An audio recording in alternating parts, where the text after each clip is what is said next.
주시는 평강을 풍성히 누리시는 여러분 되실 줄로 믿습니다. 네. 오늘 말씀은 은혜의 왕노릇이라는 제목으로 저와 여러분이 함께 은혜 나누겠습니다. 오늘 말씀 21절은 바울이 1장 16절부터 줄곧 말해왔던 모든 복음 진리의 결정적인 요약이라고 할 수 있겠습니다. 동시에 이 말씀은 이제 앞으로 말하고자 하는 주제들을 미리 설명하는 역할을 하기도 합니다. 즉, 이제 앞으로 시작되는 이 두 절 말씀은 앞으로 시작되는 6, 7장은 이 두 절에 대한 해석, 이 두 절에 대한 주석이 바로 6장, 7장이라고 할 수 있겠습니다. 20절 말씀은 원문에서 더구나 라는 말로 시작됩니다. 이는 지금까지 바울이 말하고자 했던 논증은 다 끝이 났는데 거기에 더하여 무언가 더 하고 싶은 말이 있다는 것을 의미합니다. 그것은 바로 범죄한 인간을 삼키고 사망 안에서 왕노릇하는 죄를 삼켜버린 은혜의 왕노릇에 대한 이야기입니다. 자, 20절 말씀을 보십시오. 율법이 들어온 것은 범죄를 더하게 하려 함이라. 사랑하는 여러분, 바울은 이미 3장 20절, 4장 15절, 5장 13, 14절에서 율법을 언급했습니다. 그런데 여기서 또다시 율법을 이야기합니다. 그것은 복음에 대한 자신의 변증을 듣고 혼란스러워하는 바로 유대인 출신 성도들을 위함이었습니다. 그들에게 바울은 끊임없이 복음과 율법의 관계를 잘 이해시키고자 하였습니다. 왜냐하면 율법과 복음의 관계를 잘 이해하지 못하면 복음을 온전히 이해했다고 할 수 없었기 때문이었습니다. 유대인들에게 있어서 율법은 구원의 방편이요 하나님의 선민된 표지였습니다. 그래서 그들은 복음을 받아들인 후에도 여전히 율법주의에서 벗어나지 못하고 날과 절기들을 지키며 율법을 지킴으로써 의롭게 된다고 믿었습니다. 뿐만 아니라 자신들처럼 율법을 지키지 않는 자들을 비판하였습니다. 그런데 복음에 대한 바울의 설명을 들으면 그들에게 이 말들은 마치 율법이 무가치한 것이 아닌가라는 말처럼 들렸습니다. 그래서 그들은 그러면 하나님은 우리에게 율법을 왜 주셨는가? 율법의 가치는 무엇인가? 라는 혼란에 빠질 수밖에 없었습니다. 그래서 바울은 중간중간 이 유대인 성도들을 위하여 반복해서 율법의 기능과 목적이 무엇인지를 설명하는 것이었습니다. 여러분, 20절 말씀에 바울은 율법이 들어왔다라고 말하고 있습니다. 이 말씀이 예전 개역 한글 성경에는 율법이 가입한 것은 이라고 되어 있습니다. 이 말은 헬라어로 파레이슬덴, 즉 슬그머니 끼어들다, 슬그머니 추가되다, 따라 들어오다 라는 뜻입니다. 여러분, 이것은 율법이 어떤 부가적인 목적을 위해서 역사의 한 시점에서 첨가되었다라는 뜻입니다. 이것은 이 율법이 구속사역에서 한 기능을 담당하기는 하지만 근본적이거나 절대적인 것은 아니라는 사실을 의미합니다. 여러분, 율법은 인간에게 구원 얻는 방도로 주신 것이 아니었습니다. 인간은 율법을 행함으로 결코 의롭게 되거나 영생을 얻을 수가 없습니다. 그런데 하나님께서 인류 역사의 어느 시점에 이렇게 성문화된 율법을 주신 것은 그것으로 하여금 어떤 부차적인 목적을 수행하도록 하기 위함이었습니다. 그런데 여러분, 바울은 이 율법의 기능이 무엇인가? 그것은 범죄를 더하게 한다라고 말합니다. 범죄를 더하게 한다는 것이 무슨 뜻입니까? 여러분, 이것은 율법의 목적이 바로 죄로 심히 죄되게 하는 것, 죄로 심히 죄되게 하는 것에 있다라는 것을 의미합니다. 그러니까 하나님은 율법을 통하여 인간들로 하여금 영적 사망, 인간의 가장 비극인 영적 사망에 이르게 한 죄의 진정한 본질이 무엇이며 그 죄로 인해 인간은 얼마나 비참한 존재가 되어버렸는지, 그 죄로 인해 인간은 얼마나 왜곡되고 절망적인 상태가 되어버렸는지를 깨닫게 하고 직면하게 하기 위해 이런 율법을 주셨다는 것입니다. 그러니까 율법이 가르치는 인간을 사망에 이르게 한 죄의 본질은 바로 모든 피조세계에 대한 하나님의 절대 주권을 인정하지 않고, 하나님의 절대 주권을 인정하지 않고 그 하나님과 동등됨을 취하고자 한 것이 인간의 죄의 본질입니다. 그러나 인간은 하나님과 동등된 존재가 된 것이 아닙니다. 율법은 인간이 하나님과 동등됨을 취한 결과 하나님과 동등된 존재가 된 것이 아니라 오히려 부정하고 가증한 짐승과 같은 존재가 되어버렸다. 흉한 몰골과 함께 살이 썩고 냄새나는 나병 환자가 되어버렸다. 자신이 닿는 곳, 자신이 닿는 사람마다 부정하게 만들어버리는 유출병자가 되어버렸고, 자신의 주변을 끊임없이 오염시키는 사체와 같은 존재가 되어버렸다고 율법은 우리를 고발하고 있습니다. 또 레위기 12장의 출산 규례는 우리에게 무엇을 가르쳐줍니까? 그것은 우리 모든 인간이 죄 중에 잉태되고 죄 중에 태어남으로 하나님의 존전에 결코 나아갈 수 없고 생명의 근원이신 하나님과 영원히 분리되어 살아갈 수밖에 없는 실존이라는 사실을 우리에게 가르쳐주고 있습니다. 율법은 이렇게 아담의 범죄로 인하여 사망의 삼키움을 당해버린, 그리고 그 안에서 죄의 지배를 받는 우리의 실존을 드러내고 있습니다. 우리는 이런 율법이 없이는 우리를 사망에 이르게 한 죄의 본질이 무엇인지, 또 우리가 하나님 앞에서 얼마나 심각한 죄인인지를 깨달을 수가 없습니다. 그런데 여러분, 20절 말씀을 다시 보십시오. 율법이 이렇게 우리의 죄를 더욱 죄되게 하며 우리의 비참한 실존을 까발리는 이유는 바로 죄가 더한 곳에 은혜가 더욱 넘쳤다는 사실을 깨닫게 하기 위함이었습니다. 율법은 우리의 죄가 아무리 심각하고 그것이 가져온 사망의 저주가 아무리 공포스러운 것이라 할지라도 그리스도를 통하여 주시는 하나님의 은혜가 훨씬 강력하다라는 사실을 가르치는 가정교사입니다. 그래서 우리를 유일한 구원의 길이시요 우리의 진정한 회복자요 고엘이 되시는 그리스도께로 인도하는 가정교사 역할을 하는 것이 율법의 목적인 것입니다.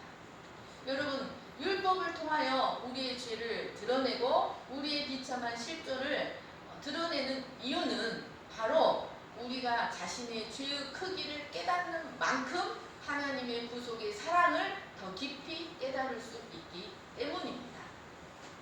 여기 20절 말씀에 죄가 더하다라는 말씀은 에플레오나센, 넘치다라는 뜻입니다. 즉 abounded, 넘쳤다 이런 뜻입니다. 죄가 넘쳤다. 그런데 은혜는 더욱 넘쳤다라고 말하고 있습니다. 이는 히페레 페리슈센으로 넘침보다도 더욱 넘쳤다.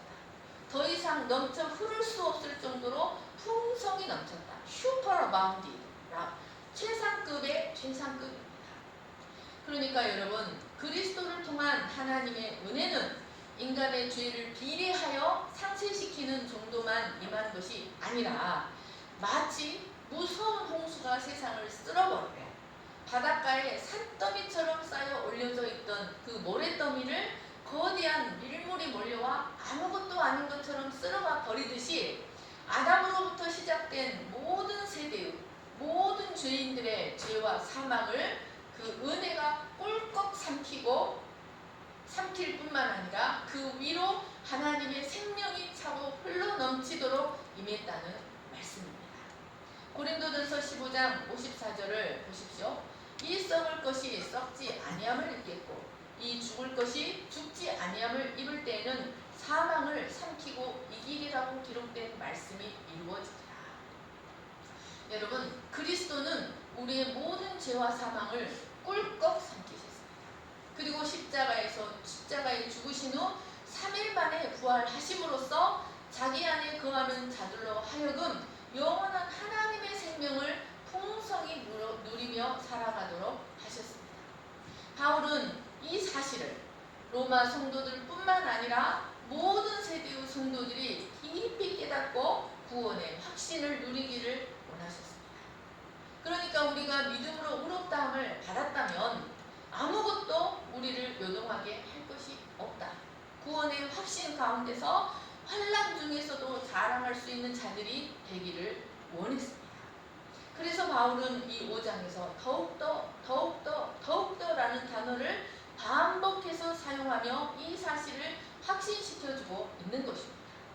여러분 10절, 15절, 17절 말씀을 같이 읽겠습니다. 시작. 곧 우리가 원수 되었을 때 그의 아들의 죽으심으로 말미암아 하나님과 화목하게 되었은즉 화목하게 된 자로서는 더욱 그의 살아나심으로 말미암아 구원을 받을 것이다. 그러나 이 은사는 그 범죄와 같이 아니하니 곧 한 사람의 범죄를 인하여 많은 사람이 죽었은즉 더욱 하나님의 은혜와 또한 한 사람 예수 그리스도의 은혜로 말미암은 선물은 많은 사람에게 넘쳤느니라.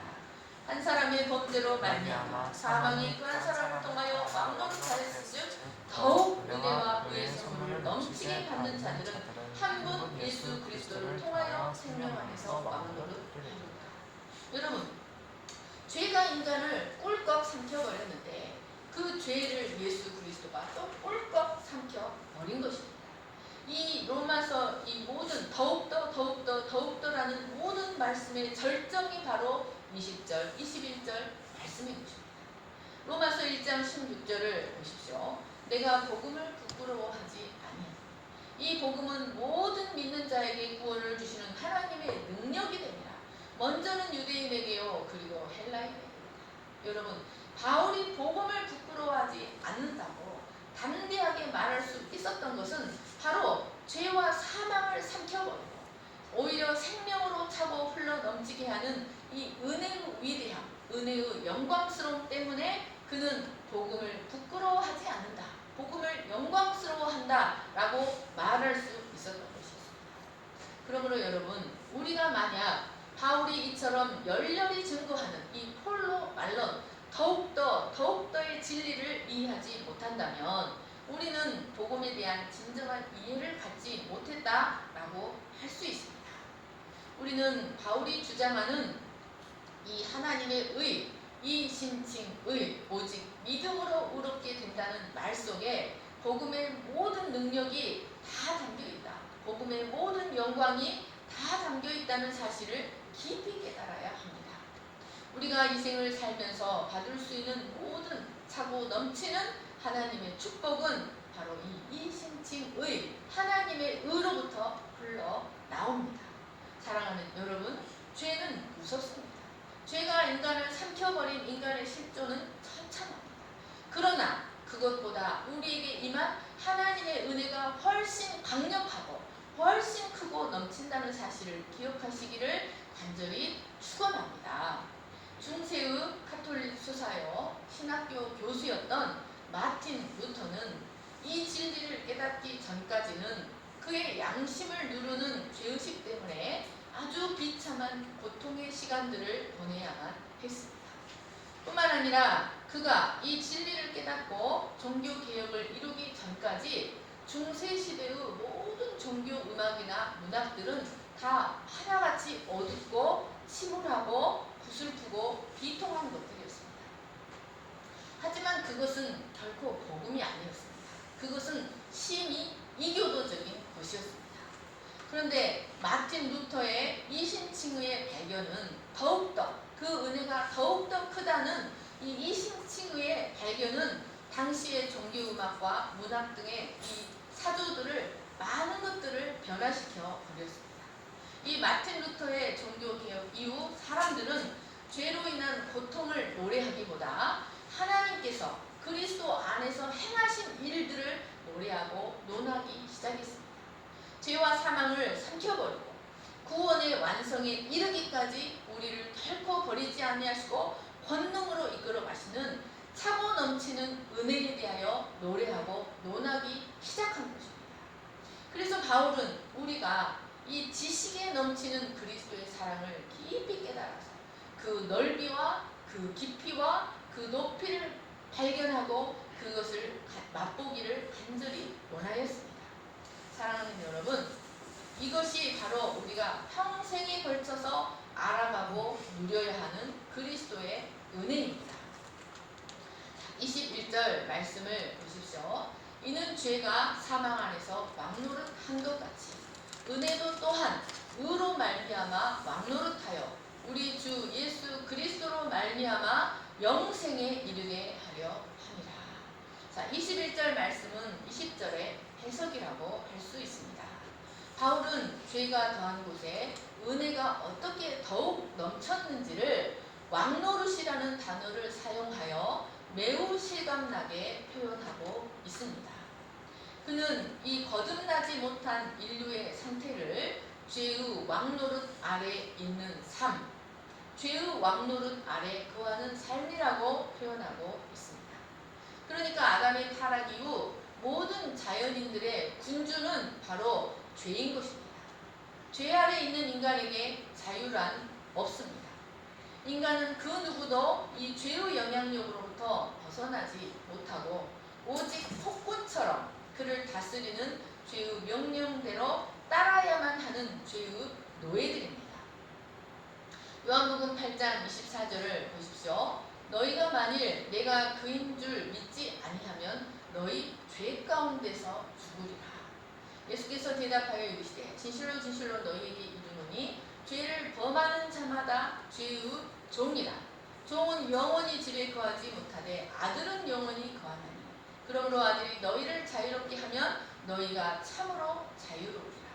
여러분, 아담 안에 있는 모든 인간의 가장 큰 비극은 죄 가운데 잉태되고 죄 가운데 태어나서 죄의 지배 아래 살다가 죄 가운데 죽어서 영원한 심판을 맞이한다는 것이었습니다.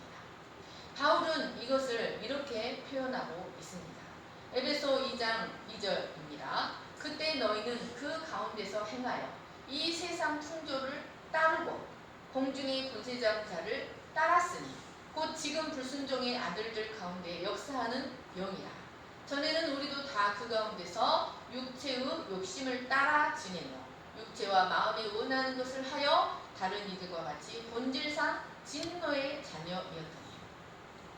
그러니까 아담에 속한 모든 자연인은 이 세상 매체들을 통해 끊임없이 전해지는 이 세상 풍조, 즉 이 세상의 정신과 이 세상의 사고방식, 이 세상의 풍조, 그리고 불순종의 아들들 가운데 역사하는 공중 권세 잡은 자의 영, 그리고 타락한 육체와 마음이 욕망하는 것들을 아무런 저항도 하지 못하고 단지 끌려다니며 살아가는 죄의 노예, 본질상 진노의 자녀라는 것입니다. 바울은 이것을 죄가 사망 안에서 왕노릇한다, 죄가 왕노릇한다 라고 말합니다. 그런데 여러분, 중요한 사실은 이런 죄는 오직 사망의 영역 안에서만 왕노릇한다는 것입니다. 사망의 영역 안에서만 왕노릇한다. 그러면 바울이 말하는 이 사망은 무엇일까요? 고린도후서 4장 3절, 요한복음 17장 13절입니다. 만일 우리의 복음이 가리었으면 망하는 자들에게 가려진 것이라. 그 중에 이 세상의 신이 믿지 아니하는 자들의 마음을 혼미하게 하여 그리스도의 영광의 복음의 광채가 비치지 못하게 하니 영생은 유일하신 참 하나님과 그의 보내신 자 예수 그리스도를 아는 것입니다.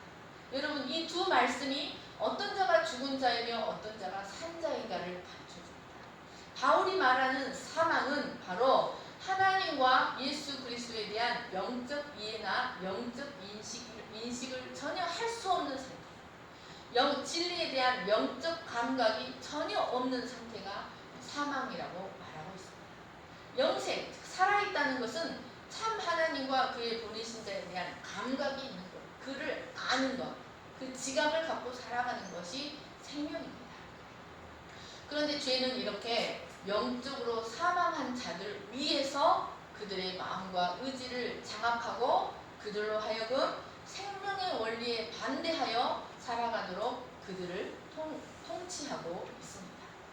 이런 인생들은 일생 동안 하나님과 완전히 단절된 저주받은 육체, 저주받은 정신만으로 살아가기 때문에 여러분 그 나이가 더해갈수록 그 외모에서 무엇이 풍겨납니까? 바로 장차 그들에게 다가올 영적 사망, 장차 그들에게 다가올 사망이 그들의 외모에서 풍겨나오게 됩니다. 그러면 이런 죄 아래 있는 인간의 비참한 실존에 대한 하나님의 구원 방식이 무엇이었을까요? 그것은 바로 은혜입니다. 여러분, 왜 하나님은 은혜로 이 죄 아래 있는 인간들을 구원하고자 하셨을까요? 은혜란 받을 만한 자격이 전혀 없는 자에게 값없이 베풀어지는 호의라고 했습니다. 하나님은 경건하지 않은 죄인들이요 하나님의 원수요 진노밖에는 받을 것이 없던 자들에게 예수 그리스도의 대속의 은혜라는 아무 값없는 호의를 값없이 베풀어 주셨습니다. 왜 하나님은 이렇게 은혜로 역사하셨는가? 그것은 바로 인간의 연약함 때문에 은혜 외에는 그 무엇도 인간의 죄에 대한 대안이 될 수 없었기 때문이었습니다. 진짜 여기 메시지 끝날 때까지만 꺼주세요. 여러분, 은혜 외에는 죄에 대한 대안이 없습니다. 여러분, 율법으로 죄 문제를 해결할 수 없습니다. 징벌로 죄 문제를 해결할 수 없습니다. 여러분, 하나님은 오직 은혜만이 인간의 죄에 대한 대안이 될 수 있었기 때문에 은혜로 역사하신 것입니다. 그런데 여러분, 이 인간 안에서 은혜는 어떤 방식으로 역사할까요? 바울은 이 은혜가 우리 위에 역사하는 방식이 죄가 취한 방식과 동일하다고 말하고 있습니다. 즉, 죄가 사망 안에서 왕노릇한 것 같이 은혜도 인류 위에 왕노릇한다는 것입니다. 여러분, 왕노릇이 무엇입니까? 여러분, 왕이 되어서 통치하고 통제하고 주관하고 전적으로 지배하고 이끌어간다는 것입니다. 죄가 왕노릇했듯이 은혜가 우리 위에 왕노릇한다는 것입니다. 그런데 우리는 이 은혜가 왕노릇하는 것을 두 가지 차원에서 생각해 볼 수 있습니다. 바로 전 인류 위에 왕노릇하는, 인류 공동체 위에 왕노릇하는 것과 구속받은 각 개인 위에서 왕노릇하는 이 두 가지를 생각해 볼 수가 있겠습니다. 1. 인류 위에 왕노릇하는 은혜의 역사입니다. 여러분, 이 땅에는 수많은 왕조들이 전쟁을 통하여 세워졌다가 멸망하고 세워졌다가 멸망하기를 반복했습니다. 그런데 성경은 인류에는 오직 두 왕조밖에 없다라고 말하고 있습니다. 즉, 성경은 인류의 역사는 이 죄의 왕조와 은혜의 왕조 사이의 전쟁의 역사라고 말하고 있는 것입니다. 여러분, 죄의 왕조는 언제 인류 역사에 들어오기 시작했습니까? 그것은 사탄이 하나님의 동산에 들어와 사람을 유혹하여 넘어뜨린 순간부터 인류 위에 왕노릇하기 시작했습니다. 그런데 그 왕조의 특징이 얼마나 잔혹한지 인류 역사를 살펴보면, 겉으로만 보면 이 인류 역사는 온통 죄의 왕조만이 지배하고 있는 것처럼 보입니다. 이에 비해 은혜의 왕조는 그 세력이 매우 미미하고 미약한 것처럼 보였습니다. 그러나 여러분, 언제나 역사는 결정적인 순간에 공의로 통치하시는 은혜의 왕조의 승리로 매듭 지어졌다는 것, 그리고 역사는 그 은혜의 왕조의 승리로 매듭 지어지고 역사는 다시 새로운 시대를 향해 나아갔다는 것을 기억하시기를 간절히 축원합니다. 여러분, 우리는 이 역사 위에 통치하시는 하나님의 공의의 은혜의 통치를 볼 수 있는 영적 통찰력이 있어야 합니다. 눈에 확연히 드러나 보이지는 않지만 인류 위에는 언제나 은혜가 왕노릇하고 있었습니다.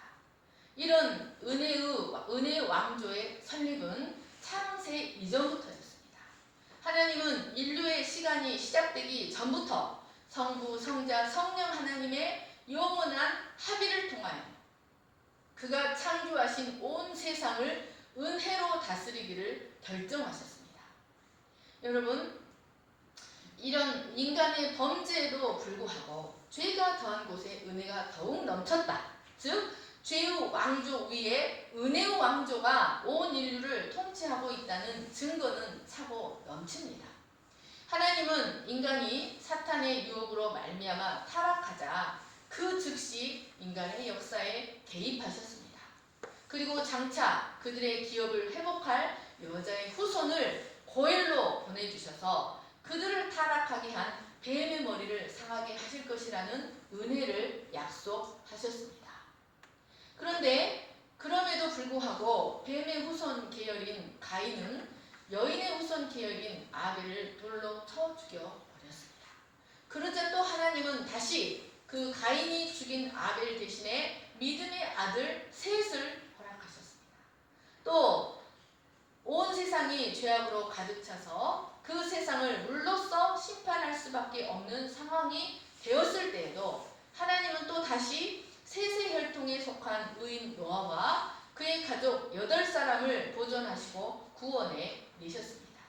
이것이 모두 하나님의 은혜의 통치가, 은혜의 왕조가 이 인류를 다스리고 있다는 증거였습니다.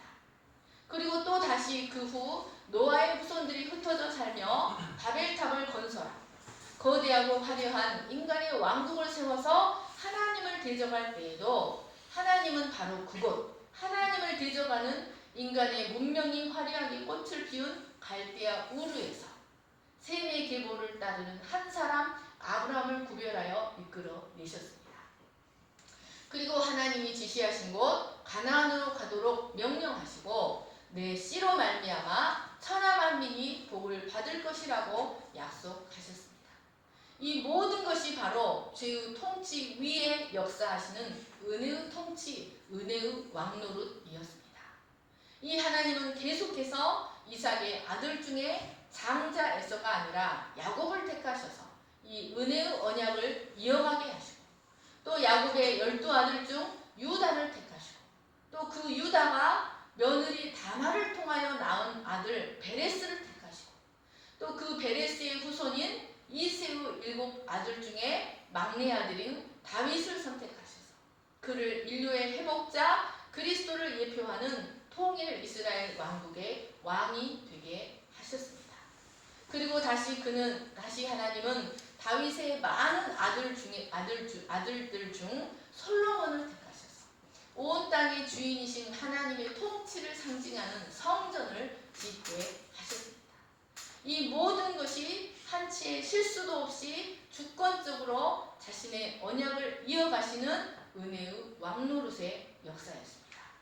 여러분, 우리가 시간적인 면에서도 어떻게 지금까지 인류 역사 위에 은혜가 왕노릇하였는지를 생각해 볼 수 있습니다.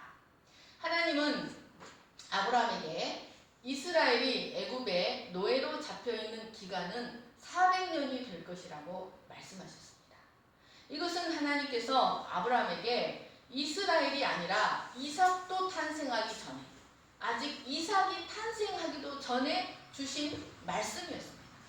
그러면 여러분, 왜 하나님은 아브라함에게 400년이라고 말씀하셨습니까? 그것은 아직 가나안에 거주하는 아모레 족속의 죄악이 심판하실 정도로 그 죄악이 아직 관영하지 않았기 때문이었습니다. 이처럼 하나님은 때와 기한을 정하시는 하나님이십니다. 이 하나님은 정확히 4대가 지나자 이스라엘을 애굽에서 큰 권능으로 이끌어 내셨습니다. 이처럼 하나님은 모든 때와 기한을 정하시고 인류 위에 왕노릇, 은혜의 왕노릇하고 계십니다. 마가복음 13장 32절을 보십시오. 그러나 그날과 그때는 아무도 모르고 하늘에 있는 천사들도 모르고 아들도 모르고 아버지만 아시느니라. 여러분, 은혜만 아시느니라. 한치의 오차도 없이 인류 위에 역사하시는 이 은혜의 통치가, 은혜의 왕조가 인류를 다스리고 있는데, 이 은혜가 바로 때가 참에 예수 그리스도를 여자에게서 율법 아래 태어나게 하셨던 것이었습니다.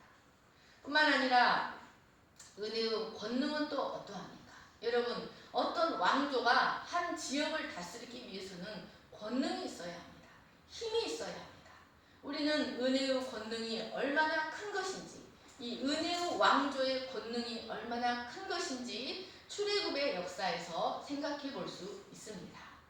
이스라엘은 하나님의 약속대로 애굽에서 큰 민족으로 성장했습니다. 하지만 요셉을 알지 못하는 새 왕이 일어나서 이스라엘을 약화시키는 갖가지 정책을 펼쳤습니다. 그러나 이스라엘은 결코 약화되지 않았습니다. 그리고 결국 하나님은 그들을 큰 능력과 편팔로 출애굽시키셨습니다. 하나님은 그 땅을 10가지 재앙으로 심판하시고 또 홍해를 가르셔서 바로의 군대를 수장시켜 버리셨습니다. 이는 그 무엇도 권능 있는 은혜의 왕노릇을 막을 수 없다는 것을 의미했습니다.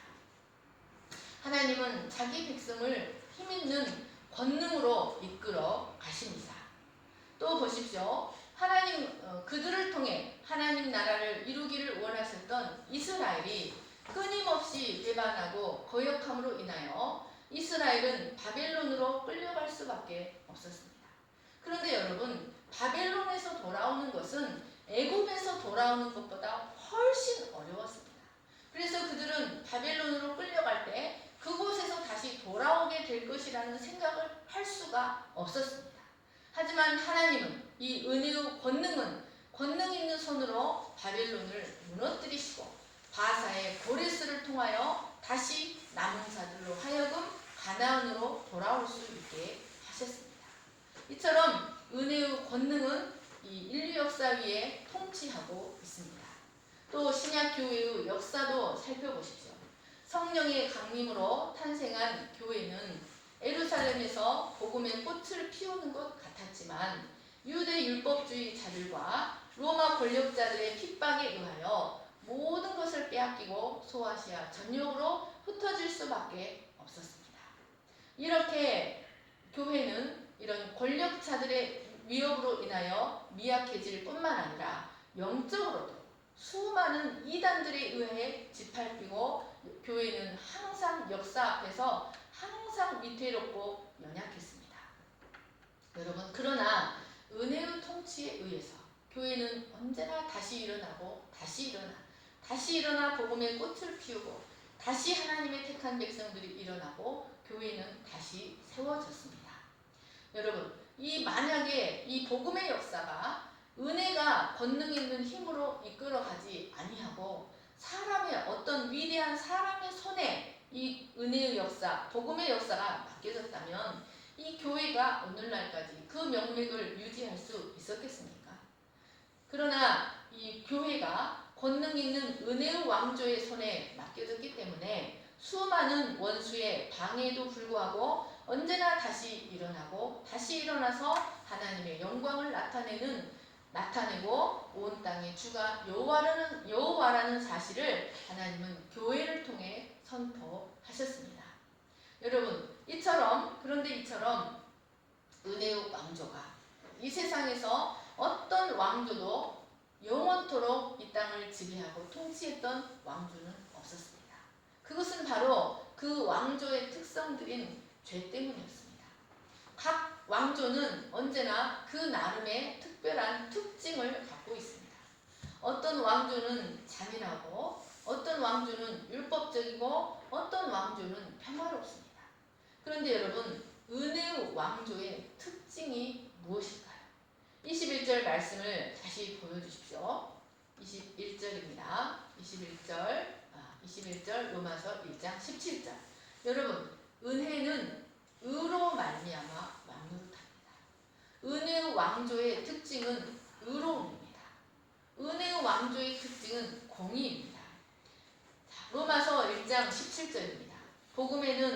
하나님의 의가 나타나서 믿음으로 믿음에 이르게 하나니 기록된 바 오직 의인은 믿음으로 말미암아 살리라 함과 같으니라.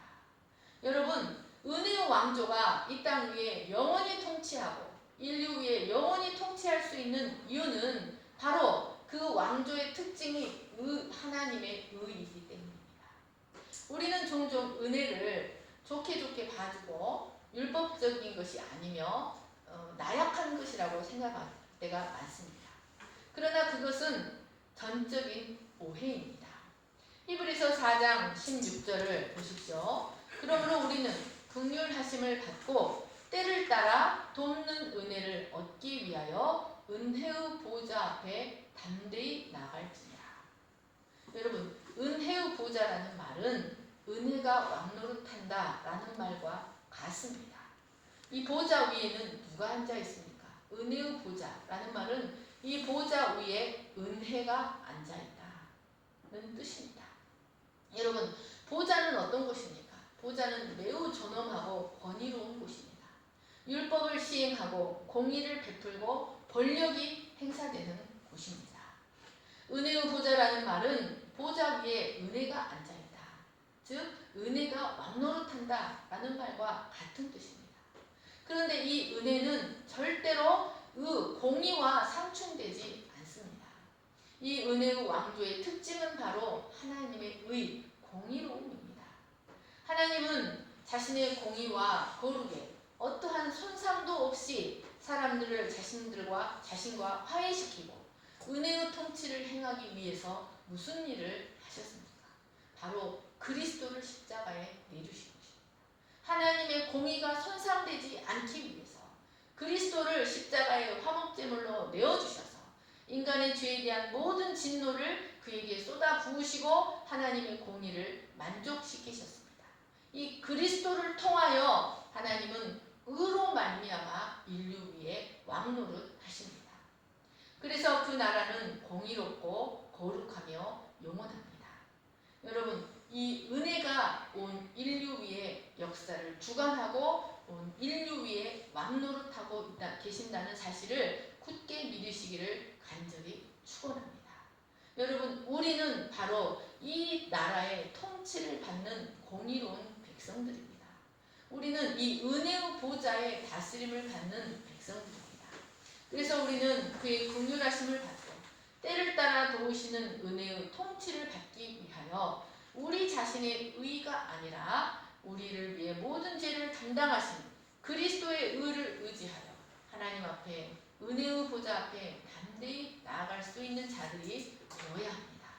사랑하는 여러분, 우리는 모두 참 하나님과 그의 보내신 자 예수 그리스도를 아는 영적 지각과 영적 이해와 인식을 가지고 영적 통찰력을 가지고 역사 위에 운행하시는 은혜의 왕노릇을 깊이 깨닫고 살아가시는 여러분 되시기를 간절히 축원합니다. 다음 주에는 각 개인 위에 어떻게 은혜가 왕노릇하는지, 어떤 권능을 가지고 한 사람의 위에 죄가 왕노릇하던 인생을 은혜가 왕노릇하는 인생으로 강권적으로 이끌어 가시는지 다음 주에 자세히 살펴보도록 하겠습니다. 제가 기도하겠습니다. 하나님 아버지, 감사합니다. 우리가 이 하나님을 알지 못했다면 은혜로 왕노릇하시고 은혜로 통치하시고 그 나라의 특징은 변치 않는 공의와 거룩이라는 사실을 깨닫지 못했을 때 우리는 자신의 죄와 연약함 때문에 탄식하며 죄 아래 살아가는 자신의 모습으로 절망하며 영원한 사망을 맞이할 수밖에 없는 자들이었습니다. 그러나 죄가 삼켜버린 우리를 하나님은 그리스도의 생명으로 다시 우리를 삼키시고 은혜가 왕노릇하는 인생, 생명이 우리를 주관하고 생명이 이끌어가는 하나님의 생명을 누리는 인생들이 되게 하여 주셔서 감사합니다. 하나님 아버지, 세상의 왕조들은 자신들의 뜻을 펼칠 권능이 없기 때문에 때가 되면 멸망했습니다. 그것들은 공의롭지 않아서 때가 되면 역사에서 사라졌습니다. 그러나 은혜의 왕권은, 은혜의 왕노릇은 영원히 변치 않고 우리가 그리스도 앞에 그의 영광과 같은 모습으로 서기까지 우리를 이끌어 가시고 이 역사를, 인류 역사를 주관하실 줄을 믿습니다. 하나님 아버지, 우리가 더욱더 죄가 더한 곳에 은혜가 더욱더 넘쳤다는 사실을 굳게 믿게 하여 주시기를 간절히 기도합니다. 그래서 예수 그리스도 안에서 오늘은, 내일은 오늘보다 낫고 모레는 내일보다 낫고 우리는 날마다 그리스도 안에서 날마다 새로운 피조물이 되고 내일을 기대할 수 있는 사람이 될 줄로 믿습니다.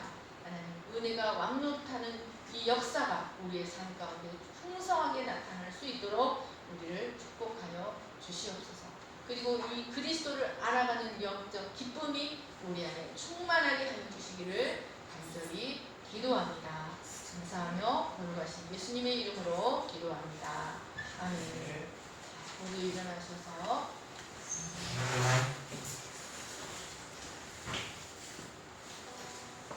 아무것도 기도하며 찬양하시겠습니다.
아버지의 거룩하신 사랑과 성령의 감화 감동과 교통하심이 은혜가 왕노릇하며 하나님이 은혜로 공의로 말미암아 이 세상을 다스리고 계신다는 사실을 믿고 견고한 심지를 가지고 흔들리지 아니하고 오직 믿음으로 살기를 소망하는 모든 무리에 영원토록 함께 하시기를 간절히 축원하옵나이다. 아멘.